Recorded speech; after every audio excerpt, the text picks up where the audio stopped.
Bienvenue sur votre chaîne préférée Akhbar al-Blad de Hassan Atlemsen.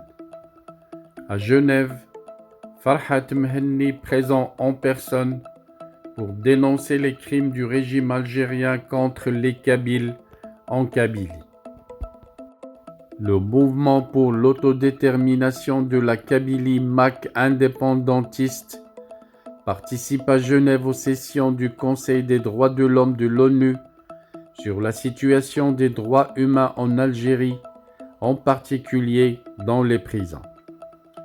Le président du MAC, Farhat Mhenni, prend part vendredi 11 novembre à la réunion onusienne qui a été très animée.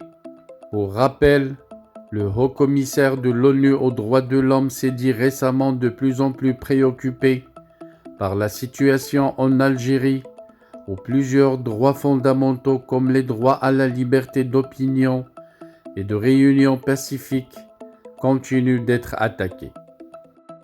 Selon les informations de sources fiables, des manifestants ont marché jusqu'au siège du Haut-Commissariat, scandant des slogans « Abat la dictature militaire » et « Libérer les prisonniers d'opinion ».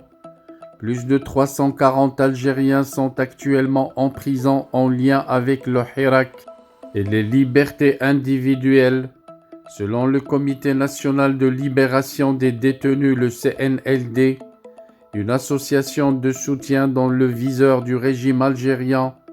Le vice-président de la Ligue algérienne de la défense des droits de l'homme, la LADDH, Saïd Salhi, lui, a été contraint de quitter le pays.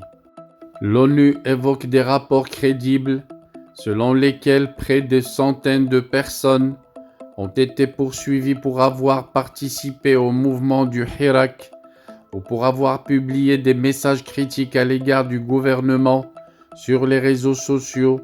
Le Haut-Commissariat a aussi reçu des allégations de torture et de mauvais traitements en détention, y compris de violences sexuelles.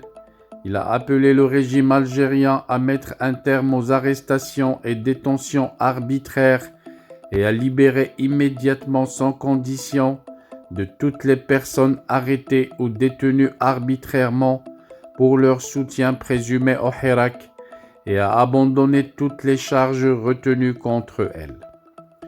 Il demande aussi des enquêtes rapides, impartiales et rigoureuses sur les allégations de torture et de mauvais traitements en détention, accusant aussi les forces de sécurité algériennes d'un usage excessif de la force.